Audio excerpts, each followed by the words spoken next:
Tama ba ang sinasabi ng mga kongresista na dapat dumalo si Vice President Sara dahil katungkulan naman ng Kamara na busisiin ang budget ng lahat ng departamento at ahensya ng gobyerno? Well, tama po yan kung walang tradisyon. Yung tradisyon nga, out of respect dun sa pinakamataas na mga opisyalis ng bayan, hindi na dapat binubusisi. Bakit? Kasi lahat sila halal ng taong bayan. Pero kung titignan mo, magkano lang ba yung boto ng mga kongresista? Distrito lang yan. So siguro malaki na 80,000 dyan na panalo o sabihin mo na 100,000 ang boto nila. Iko-compare mo naman sa boto ng isang presidente at vice-presidente, no? Na talagang milyon-milyon ang nagtiwala para maging presidente at vice-presidente. So yun po yung ibig sabihin na hindi lang siya tradisyon, kung hindi respeto sa taong bayan na bumoto sa presidente at sa vice-presidente.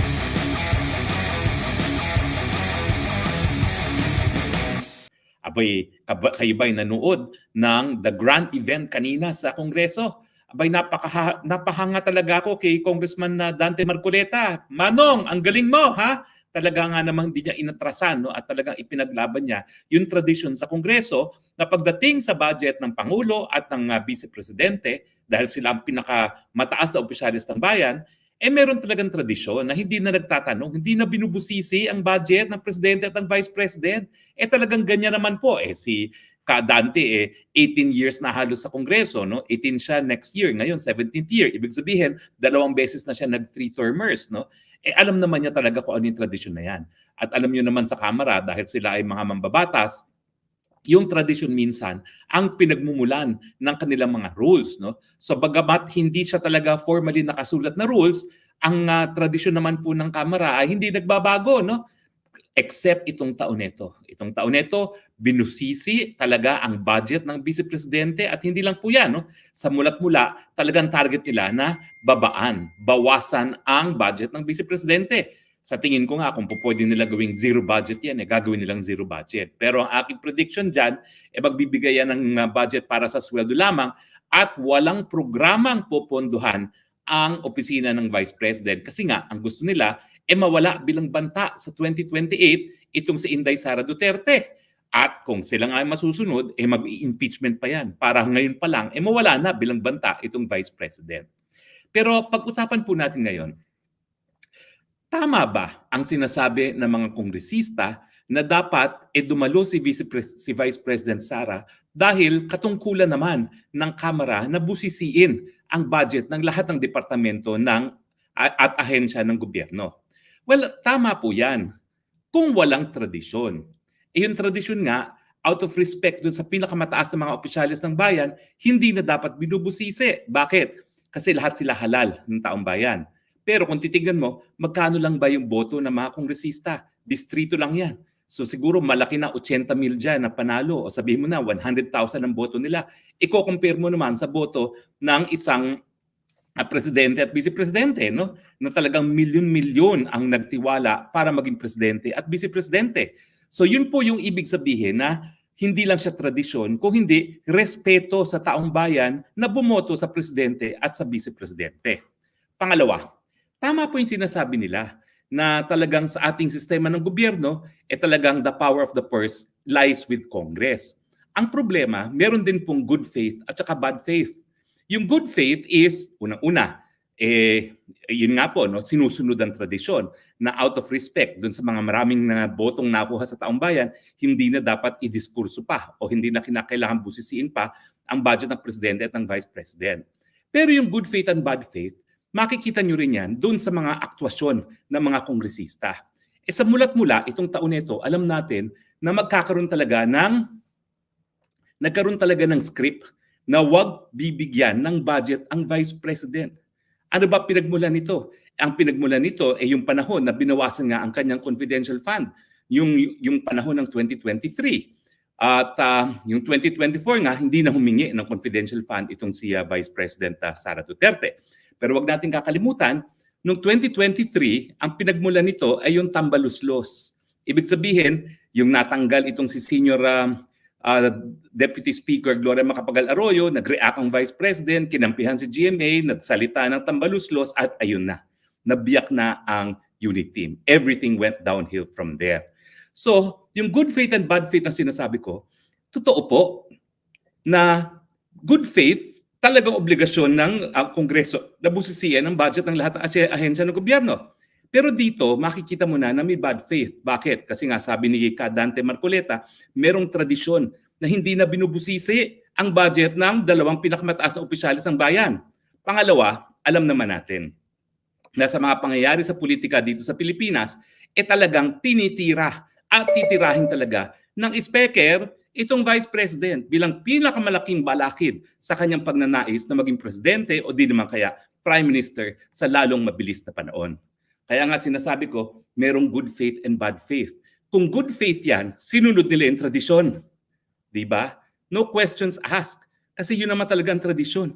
Ako po, nagsimula ako magtrabaho dyan sa Kongreso. Law student ako. 1988, nung nagsimula ang Kongreso, sa panahon ni Cory, nagtrabaho na po ako dyan sa Kongreso. At alam ko naman talaga na ang presidente at vice-presidente hindi na binibusisi ang budget. In fact, kasama din sa hindi binibusisi ang budget ay yung mga ahensya na meron tinatawag na fiscal autonomy, yung hindi po pwede bawasan ng Kongreso. Kasama na dyan ang Korte Suprema at saka yung mga constitutional commissions, gaya ng Commission on Audit, Commission on Elections, at saka ang Ombudsman. No? So, hindi na dapat dinidiskursuhan pa ng budget yan dahil nga hindi naman po pwedeng bawasan ang hinihingi nilang budget. No? Pero yun nga po mawawala ang good faith kung pati ang tradisyon ay binaliwala. Paano nila ngayon i-explika sa buong kasaysayan ng Kongreso, ngayon lang talaga binusisi ang budget ng Vice President? Well, siguro yung mga historians pwedeng manaliksik at sabihin sa atin kung meron ding naging ganitong politika na mag-aaway ang Presidente at ang Vice President at talagang binusisi rin ang budget ng Vice President. Pero, nung panahon naman ni dating Presidente Rodrigo Roa Duterte, alam naman natin na magkatunggali sila sa politika, hindi po ginawa ng ganyan ni Presidente Duterte si Leni. In fact, nung mayroong mga bulong-bulungan na i-impeach si Leni, siya pa nagsabi, itigil niyan.